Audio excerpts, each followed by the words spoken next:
Hey, what's up everybody? It's Joe again from Pyle Productions, and I just wanted to highlight today a new feature that we just got put on the van, or I just put on the van, and it's this Owl Vans Engineering ladder rack. I just built it, put it together, put it on 2 days ago, I think, and this thing is super bomber. I'd highly recommend you checking out their stuff. They're like leading the game in all of these new van bits.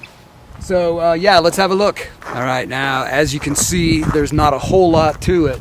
It's just held on by 3 points, and there's 2 bolts down here, 2 bolts up here, and the other bolt is right here. That's the only hole you have to drill in your van, is right behind this thing, and it's all watertight and sealed. It's pretty far off the ground, so the first step is kind of high. But that's good, because you're not going to hit the ground with anything either. So anyway, climbing this thing is a breeze. Right foot first, all right? So right foot, left foot, boom, and then boom. All right, so there's a hole going through this main bolt that goes back here. You put a lock on it so nobody steals your stuff, but this just unscrews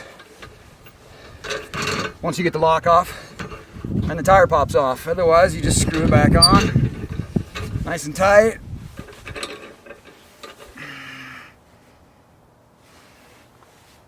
Just like that. Pretty awesome. Tire doesn't budge, nothing rattles, nothing's banging around. Opening the door is just like it always was. Pop this side open, and then pop this side open. That's it. All right, now the only disclaimer that I would say about these is that your van has to have the 180-degree hinges on each of the doors. Now, if you don't know what that means the hinge only goes 180 degrees. There's like a 270 that came stock on my van, and I had to buy extra hinges for it and replace them. So that way it doesn't swing all the way open and hit the side of your vehicle. It only opens this far. Right there.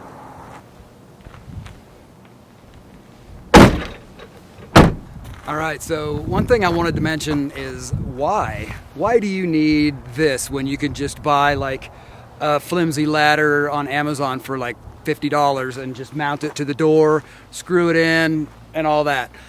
Well, one really big reason is if you get a flat tire and you're out in the desert, say you're out at Moab, you get a flat tire, what's it gonna do? It's gonna lower the back end, right? It's gonna lower the back end. If you get a flat tire on the back end, chances are, what, 1 out of 2, if you get a flat tire, you're gonna get it in the back end. So that's gonna lower the back end by, I don't know, 8 inches, and that's where the spare tire comes from. Sprint, from Mercedes standard, is tucked up underneath here, the bottom. So what that means is you've lowered it that far, then you have to dig underneath the van and get the tire out, and then reinstall the spare.